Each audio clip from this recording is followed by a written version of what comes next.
Hi everyone, welcome to the channel. My name is Nick Cosgrove and I'm back with this week's No Filter Q&A. This is the episode where I answer all questions related to diet, training, and supplementation that I've received over the last 7 days from our in-house clients, online clients, as well as a few of our online followers. Remember, if you have any questions related to your nutritional plan, workout program, supplements you are currently taking, not taking, or considering taking, please feel free to email me those questions at nick@foreverfitperformance.com, or you can DM me your questions on my Instagram at fitcosgrove_. All right, let's get started with this week's no filter Q&A with question number one. Nick, how is new muscle protein synthesis research changing how often we should train each muscle group per week? You're always going to get these so-called fitness experts who are trying to reinvent the wheel. Okay, and this has been going on for decades, especially in this climate now with the prevalence of social media. I feel like a lot of these people are using new methods more for clickbait, more for shock value. And the reality is that will these methods work? Maybe, but probably not. And the reason I say that is because we know what works. If you need to lose body fat, you need to go into a caloric deficit, you need to do some cardio, and you need to be in the gym training with weights 3 to 5 times a week. Okay, we know this. If you need to build muscle, same thing. You need to be in the gym 3 to 5 times a week, maybe relax a little bit on the cardio, eat more protein, and just monitor your macronutrients accordingly and making sure that they're in line with your micronutrients. Okay, so it's very simple, very straightforward. But when I say it's simple, I don't mean that's easy to do. I mean the formula itself is simple to follow.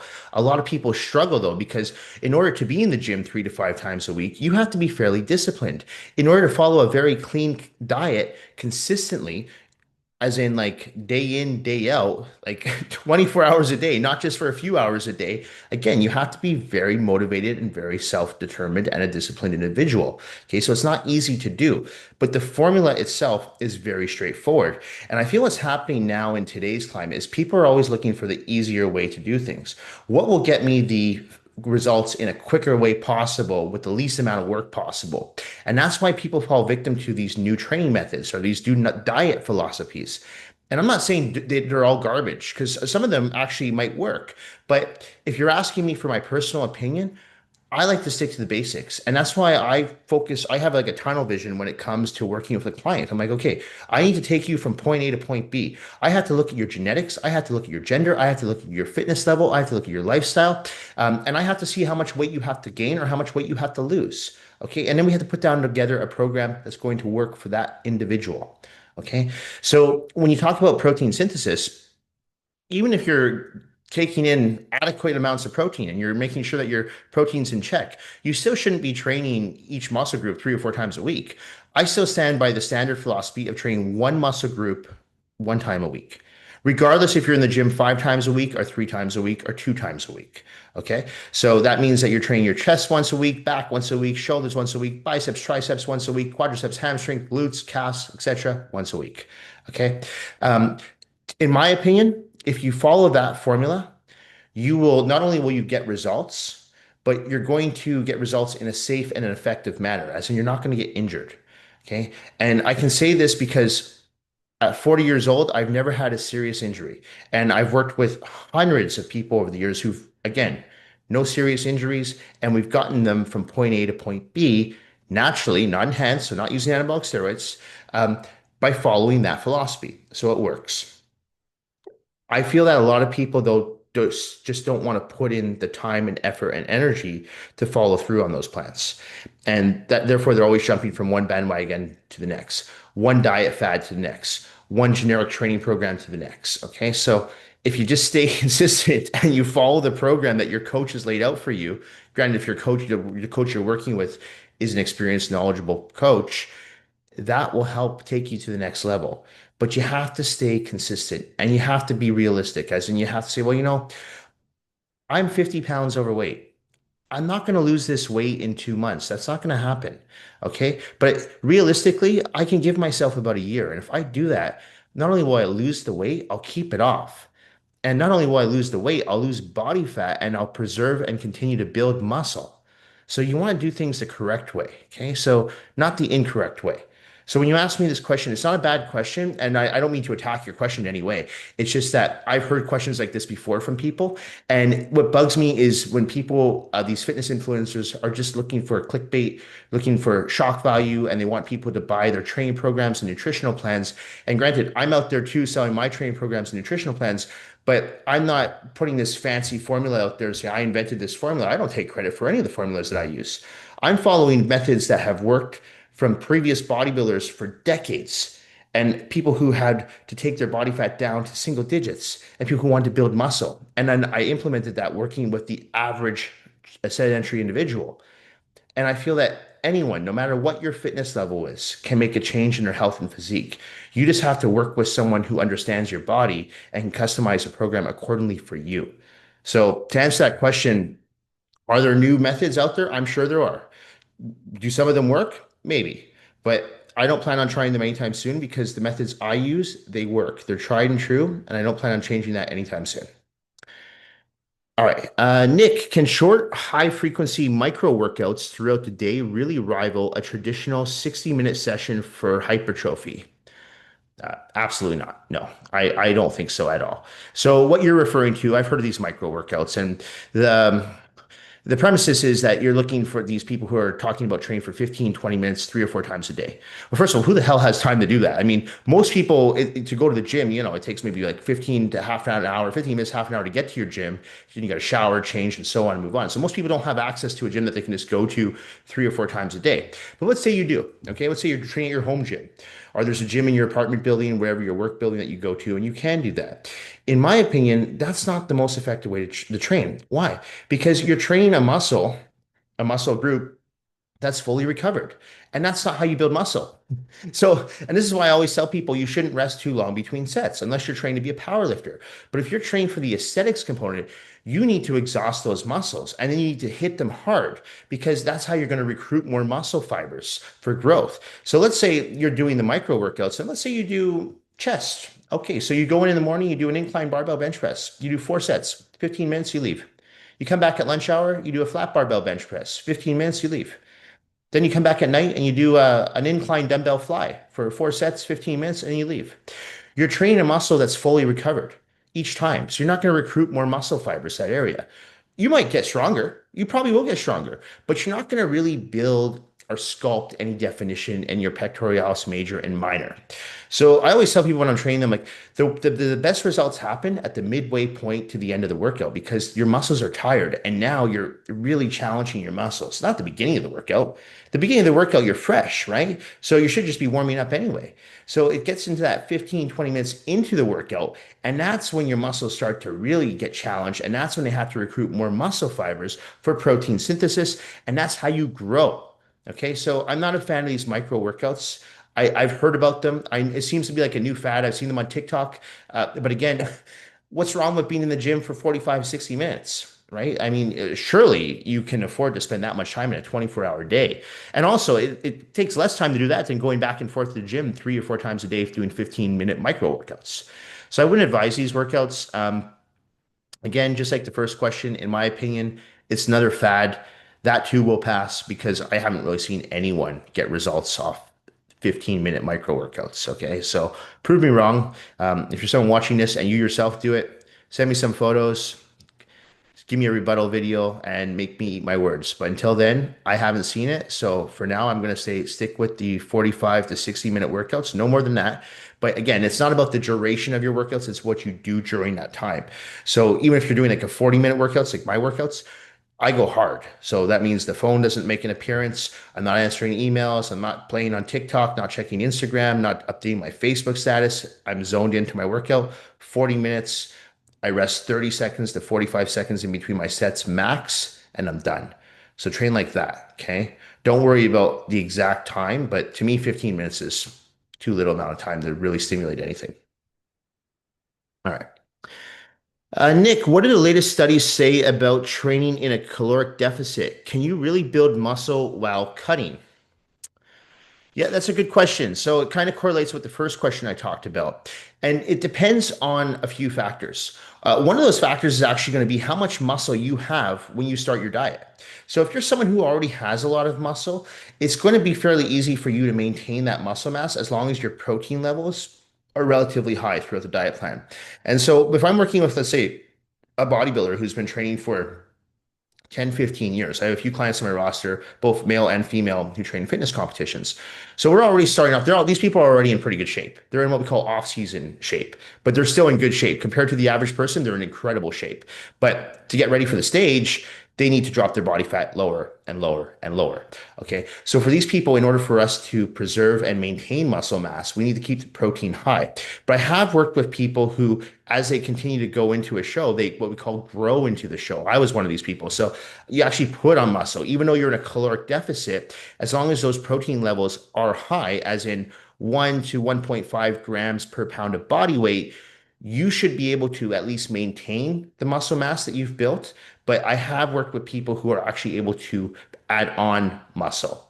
It's not something that I would recommend long term, though, because obviously, if you want to put on serious muscle, you're going to have to be in a somewhat of a caloric surplus. But when I talk about a caloric surplus, I don't mean the phrase bulking. Okay, I hate that phrase. I don't mean you just eat everything. You just have to eat more of the good stuff. So you have to eat more protein, you have to eat more complex carbs, and you have to eat more healthy fats.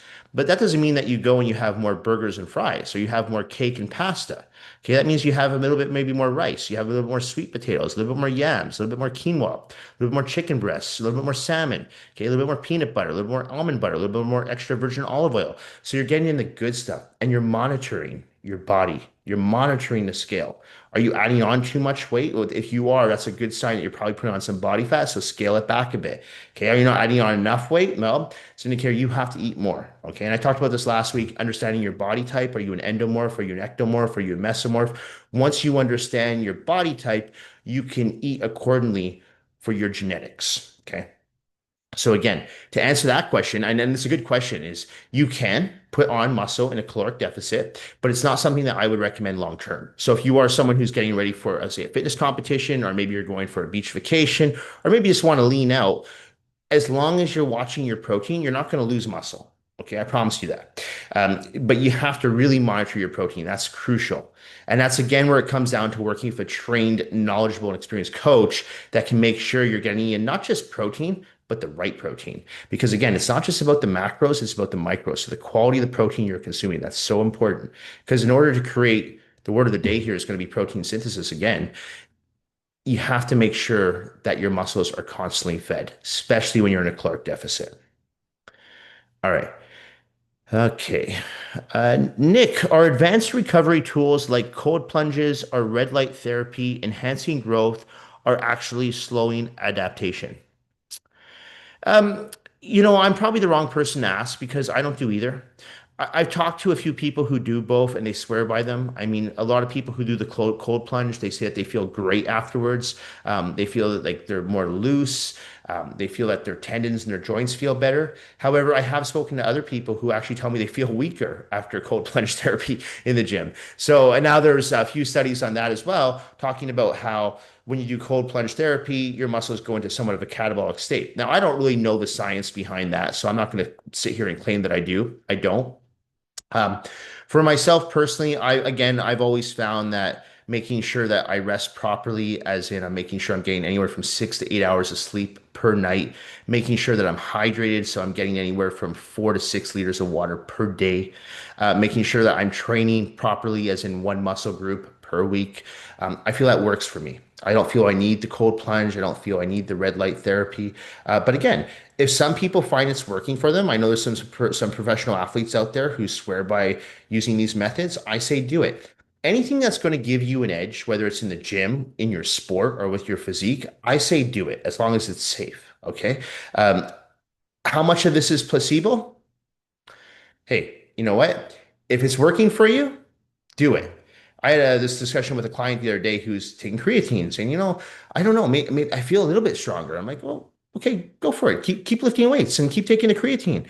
And they're like, well, does it really work? I'm like, in my opinion, not really. It's an over-the-counter supplement, so not really. You're not going to see dramatic results. But if you yourself are feeling good and you feel like, hey, I feel stronger in the gym, even if it is placebo, who the hell cares? It's working for you. So keep using it. Okay, so I don't think they can hurt. I don't think they're going to slow down recovery. And again, I don't know the science behind like this is a few new studies I've heard. People have sent them to me about cold plunge therapy and muscles going into a catabolic state. I don't really see the link between those two right now. But again, I'm not educated enough on that to speak about it. But in my opinion, it's not necessary. I say try it and see how you feel. Okay, if you're someone who suffers from, let's say, patellofemoral syndrome, or you have tennis elbow, golfer's elbow, and you go into cold plunge or you go to red light therapy, and it's like, wow, you know what? My joints feel good. I don't feel stiff anymore. Keep doing it because it's obviously working for you. Okay, and again, that's what it comes down to. Find the methods that work for you. Don't worry about what other people. Don't even worry about what I say. If it's working for you, keep doing it. All right. Okay, Nick, do personalized nutrition algorithms based on DNA or blood markers really improve results, or is it just hype? This is a really good question, and it actually correlates with a question I had from an in-house client a few weeks ago who was going to go get all his blood work done, and it was going to be sent out to a clinic in Germany, and they were going to tell him exactly which type of foods he should eat. Oh, I'm not saying it's hype, okay, but I am saying this. I've seen people do these tests and I've seen their nutrition plans. And every single time, I've had about three or four people do this in the past. Now, this is what I was telling my client. Every single time they've done all these panel tests and the diets come back and the doctor has given them their diet looks almost carbon copy of the diets that I design for clients. As in, no bread, no dairy, very little fruit. I'm like, no simple carbohydrates, right? No processed sugars. I'm like, you're following a bodybuilding diet. You need to spend $2,000 to get your blood work sent out to Europe to come back to tell you to do this. So I'm not saying that they don't work, but I've always been a firm believer in following a diet that has the least amount of ingredients. So you are putting together a nutritional plan that is very low in processed sugars, very low in fruits, none if you can. I mean, or little to none dairy. To me, dairy, you don't need dairy. People will talk about calcium, just take a calcium supplement. You want to make sure you're following a diet that has complex carbohydrates, lean proteins, healthy fats. And every time I've seen people get these blood tests done and get the blood panels done, and then they're following these diets, like you're following a bodybuilding diet. It's you're doing the same thing. You're better off just going for a food allergy test. But again, I've worked with people in the past who, when we put them on these diet plans, I even work with people who have Crohn's and colitis, and for the most part, they're following a bodybuilding diet. Obviously, there's certain foods that you can't put on a diet. Someone has Crohn's, right? But at the same time, if you look at the majority of the foods that you put on someone's diet who has Crohn's or colitis, they are bodybuilding foods. They're clean, whole food sources. So I don't think it's necessary. I think you're an idiot if you're going to spend $2,000, $5,000 to get that done personally, because eating for your blood type, I'm not saying it doesn't work, but if you just follow a goddamn clean diet, it's not like your blood type's going to come back and say, hey, you can have Oreo cookies all day. No, it's going to tell you when you get that work done, it's going to tell you to eat fairly clean diets. And it's like I had another client this week tell me that he went and he talked to a nutritionist, and the nutritionist looked over the diet plan that I had designed for him. And she's like, yeah, everything looks really good, except you could use some calcium, magnesium because you don't have any dairy in your diet. Because I don't put dairy in most people's diets unless they really want it. And you could have some vitamin D because I don't see any vitamin D in your diet. The foods are very low in vitamin D. And another thing was that the client wouldn't have any omega 3s and it's in supplements. And I remember saying to that client, I'm like, if you look at your supplement protocol, I've got you taking 1,000 milligrams of omega 3s. I've got you taking 2,000 IU of vitamin D. And on average, and it depends on the individual, male or female, I have you taking about 500 milligrams of calcium per day.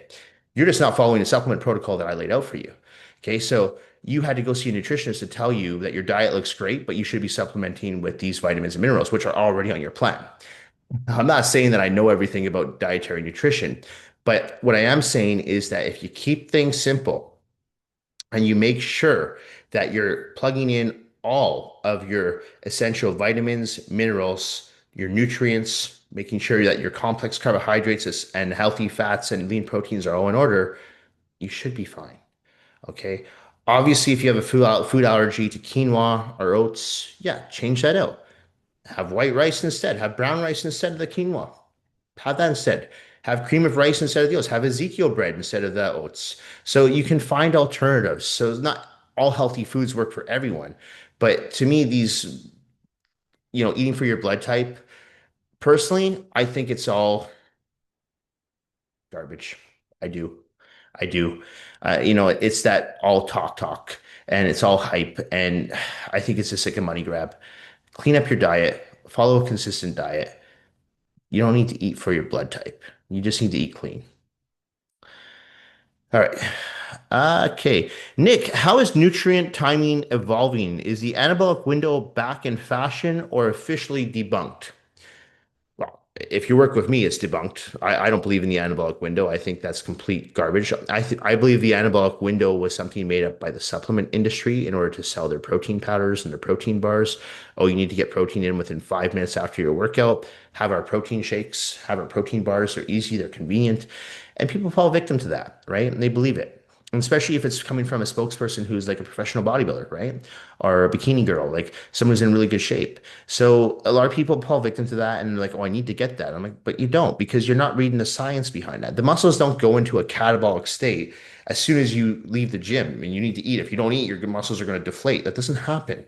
I've talked about in the past, as long as you get something, a meal of some sort, preferably actually a whole food meal over a protein shake, within 2 to 3 hours, you're fine. Okay. I wouldn't go longer than that because then you do risk your body going into a catabolic state. But if you finish a workout at say 1 o'clock in the afternoon, but you got to run back and you've got meetings, back-to-back meetings until 2:33, you're not going to lose muscle if you wait till 3 o'clock to eat. You're probably going to be pretty hungry, but you're not going to lose muscle. Okay. So again, you want to make sure that you're looking at the science behind all this. And I think a lot of people don't look at the science. They just say, well, so and so says to do this. I'm like, question so and so, do your research. Even stuff that I say, question what I say, do your research. But for me, I have always been a firm believer of using whole food sources. So I'm not really a big fan of using protein shakes. Yes, I use whey isolate, but I put my whey isolate in my oatmeal in the morning. So that's it. So I actually just add it to my food. But I don't really have it as a protein shake. I don't like protein shakes. I do put protein shakes on people's nutritional plans, but more for the convenience factor. But they're not necessary. So the whole idea about nutrient timing, I've always talked about how I believe that's completely irrelevant. I keep things very simple on my nutritional plans for people. So if I put together a 5 or 6 meals per day plan, I say, look, I don't care when you get these meals in. As long as you get all 5 or 6 meals in within a 24-hour window, we're good. I don't care if you want to eat after 8 o'clock at night, do it. Okay. You're not going to gain weight or by the bad weight, if you're following the plan that I've laid out for you. And people love that because they love that flexibility. I don't even care about the meal order. I'm like, if you want to have freaking meal five for breakfast, go ahead. You don't have to have meal one at 6 a.m. and meal two at 9 a.m. And no, that's all nonsense. Again, it's bro science. So you talk about the anabolic window, going back to that. I believe I've debunked that numerous times on this channel, numerous times when I used to write blogs. I'm not a firm believer in it. To me, again, it was something brought up and made up by the supplement industry in order to pump out their supplements and their protein powders and their protein bars. So again, as long as you're getting in some form of protein, complex carbohydrates, and also a healthy fat, because I'm a firm believer in using healthy fats post-workout, within that 2 to 3 hour window, I think that's fine. Okay. So don't stress about having to get something in immediately after your workout. Okay. Okay. Nick, can resistance training really reverse biological age? And if so, what type of training does it best? Again, a good question there. Well, I mean, so here's the thing. Internally, absolutely. I think people who work out, whether it's in the gym or whether it's Pilates or running, any form of exercise, are going to age better, both physically and internally.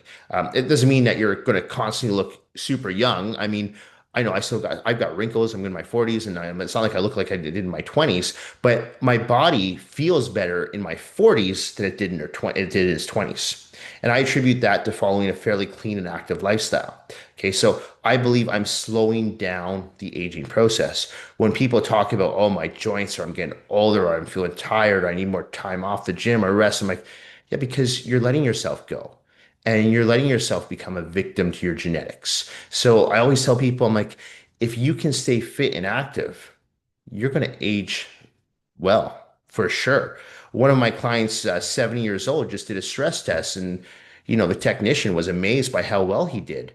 And I'm like, you shouldn't be amazed. You're in the gym 2, 3 times a week. You've been training with me for 15 plus years. Of course, I mean, your resting heart rate's 48 beats per minute. That's amazing. That's fantastic for 70 years old.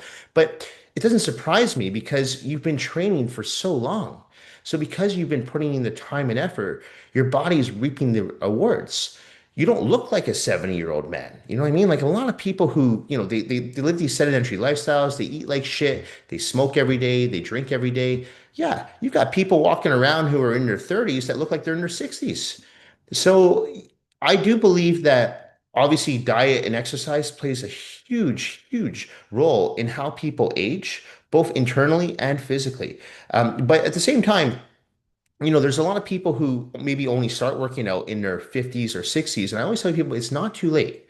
Because I think a lot of people think, well, now I've been inactive my whole life. I raised a family and I don't know if I can even start. I'm like, no, don't get discouraged because it's not too late and you can reverse the aging process. Okay. Like I've had people come to see me for the first time ever in the gym and they're in their 60s and they're really intimidated. They go, I've got knee issues, I've got hip issues. I'm like, we need to fix that. Okay. Because as you could be get into your 70s and 80s and 90s, we don't want you to be in a wheelchair. We don't want you using a cane. We don't want you not being able to walk up a flight of stairs. So let's fix that. Let's address that now while we still can. Okay. And that's important to remember. So it's not just the physical component, it's also internally. Okay.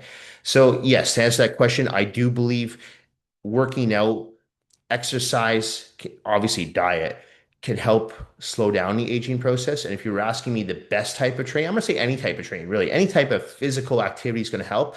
But resistance training is huge because resistance training is going to help strengthen the muscle belly. So if you are someone that has hip pain, knee pain, back pain, the stronger your muscles are supporting your joints, tendons, and ligaments, the less work those joints, tendons, and ligaments have to do. So if you have knee issues, well, the stronger your quadricep and hamstring is, the less you're going to have to use your knees when you're walking upstairs or when you're just going for a walk, right? So, if you have severe tendonitis in your elbows, well, the stronger your tricep and your bicep is, the less work your elbow has to do. All right. So, resistance training is huge. So, if you're not already doing it, my recommendation is if you're really worried about, aging fast, get your ass in the gym because that's the best way, in my opinion, to reverse the aging process or at least slow it down. All right. Okay, one more question. Nick, in your opinion, where is bodybuilding headed in the next decade? Towards aesthetics, function, or longevity? Ooh, well, I mean, it's interesting that you mentioned aesthetics, function, and longevity because I've always been a huge advocate of incorporating all three into the bodybuilding lifestyle. I've never been that person that's like, oh, I just want to look good for this one event and then I'm just going to let my body relax and take my foot off the gas. I've never been like that. And if that's one of the reasons why I named my company Forever Fit is because I'm a firm believer in the longevity. And making sure that whatever you're doing is sustainable. And I've talked about this in the past, how if you're following any diet will work, but if you're not following a diet that's sustainable, it's not going to be effective long term. And the same thing with your training program. You have to follow a training program that is sustainable long term. I work with people who are in the gym 5, 6 days a week and people, wow, that's amazing. How are they able to do that? We build up to that, but we also train intelligently. And we also make sure we're fueling the bodies properly. Okay, because you can't train like a horse and eat like a bird. All right, you can't. So, in order to make sure that you're getting the best results with both your health and your physique, you have to make sure that your training and your diet is dialed in. You also have to make sure whatever you're doing, though, is sustainable. So, if you're someone who's in the gym 5 days a week and you're doing 2 hours a day, that's probably not sustainable for life. What if you have a family? What if you have kids? Right? But if you're in the gym 3 or 4 times a week and it's 45 minutes, it's pretty sustainable for most people. So you build up to that and say, you know what, I can maintain this now. Whether I have a coach or not, I can maintain this. And yeah, my diet's not perfect, but as long as I'm getting at least 80% of my meals in clean, great. If I'm doing a food scale, if I'm portioning them out, that's perfect. And maybe the 15, 20% aren't. No big deal. Okay. So it's making sure that you're putting together a realistic program that you can follow for life. If you're asking me where the sport of bodybuilding is going, I mean, I always like to think that, people do keep in mind about the health ramifications of professional bodybuilding. I mean, obviously, a lot of people don't. We have a lot of bodybuilders that die young from the abuse of anabolic steroids. But I think it should be more about just the aesthetics. Obviously, if you're at Mr. Olympia, you're being judged by the aesthetics. They don't care how healthy you are or unhealthy you are. But if you're looking at it as a whole, right, and you're talking about like when I work with clients, I say everyone I work with is a bodybuilder. You don't have to compete on stage to be a bodybuilder. If you're building your body, you're a bodybuilder.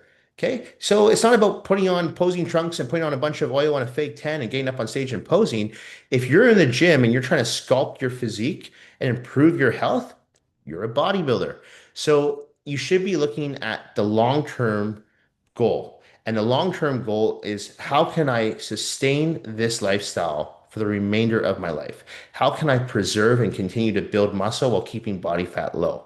And once you find a formula that works, you stick with it until it doesn't work. And what I mean by that is if you hit a plateau, or maybe you're in an accident, or maybe you can't train, then okay, well, now I got to tweak things around because I can't follow the same diet if I'm not maybe training as much. So you have to make modifications along the way. That does happen. There's speed bumps along the way. When I had my hernia surgery, well, I'm someone who was consuming usually about 10 meals a day. Well, when I had my hernia surgery, I wasn't in the gym training. I was training clients, but I wasn't training myself. So I brought my meals down to 3 times a day. I wasn't hungry, so I didn't need to eat 10 times a day.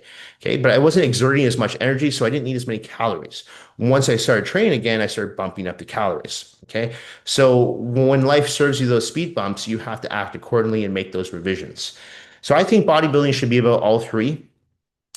You're asking about, again, the state of professional bodybuilding. It's always going to be about aesthetics. It's never going to be about health. I mean, you have the health and wellness category, but if you're, again, that's not bodybuilding. So bodybuilding, you're being judged purely on your aesthetics, not how functional your muscles are. Most bodybuilders don't have any function in their muscles whatsoever. Professional, they can barely move. But if you're looking to be a bodybuilder, as in someone who lifts regularly and eats cleanly and practices the lifestyle, then you should be looking at the longevity factor. And I consider myself a bodybuilder, even though I no longer compete, but I still follow the lifestyle every day. I still portion out all my meals. I still weigh out all my meals. I still make sure I get in my 45-minute training sessions. I still make sure I get in all my water, my sleep. So nothing's changed. The only thing that's changed is I no longer get on stage, but the lifestyles remain the exact same. Anyway, that's it for this week's No Filter Q&A. This episode will be going up on Monday, November the 10th. As a reminder, if you have any questions related to your nutritional plan, workout program, supplements you are currently taking, not taking, or considering taking, please feel free to email me those questions at nick@foreverfitperformance.com, or you can DM me your questions on my Instagram at @fitcosgrove_. Thank you all for watching. Thank you for supporting my YouTube channel, my online coaching business, as well as my in-house personal training business here in Vancouver, British Columbia. I truly do appreciate all the support, all the feedback that I receive from each and every single one of you. Thank you all again, and I will see you all next week. Bye for now.